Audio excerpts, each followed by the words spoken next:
Hey guys, today we are testing SK5. It's a Japanese mid to high carbon steel. This one is in a Hultafors GK knife. Very tough stuff. You can see my review on this knife. I hit the back of it with a hammer and yeah, it's fine. So whether that means super low Rockwell, maybe it's differentially treated, who knows. It's a 16 Australian dollar knife, so I'm not expecting huge things, but then it takes a very wicked keen edge. So if this is the first time you've seen one of my tests, I'll be doing cuts of the same rope. I use the same rope every time, twisted sisal rope, and then I cut the rope in a sort of a test to the absolute edge. So once the knife no longer does this, through paper with the affected portion, so I usually just use this front belly portion, then that means the test is over. The number of times the rope is cut through is the number of the steel. You can see a list at the end of this video of all the steels I've tested so far and how many rope cuts they did. So, yay science, sort of. Let's get into it.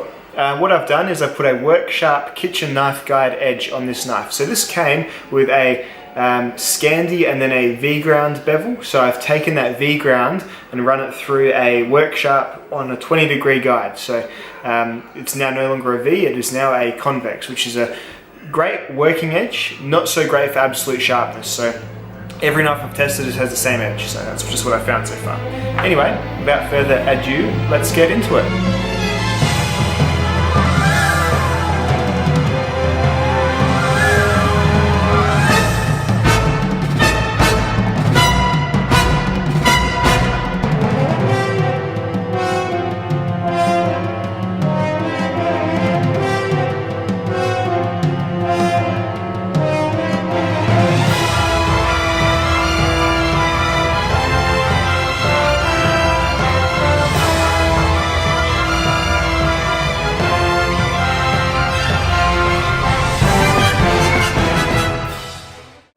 Alright, so 58 slices using the Hultafors.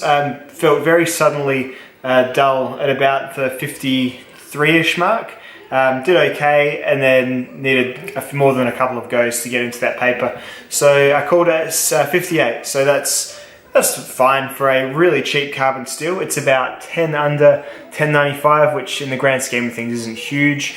It's about the same as that Ontario spring steel, I think, from the Ontario Bushcraft model, which was in the 50s as well somewhere. Super tough steels are generally not going to hold an edge for a crazy amount of time.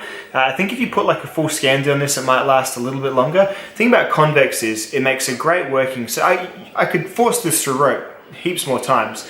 It's going to work for you for probably a little bit longer with a convex edge, but it loses that absolute, crazy little edge, single few microns that do the cutting, loses that pretty quickly, I find.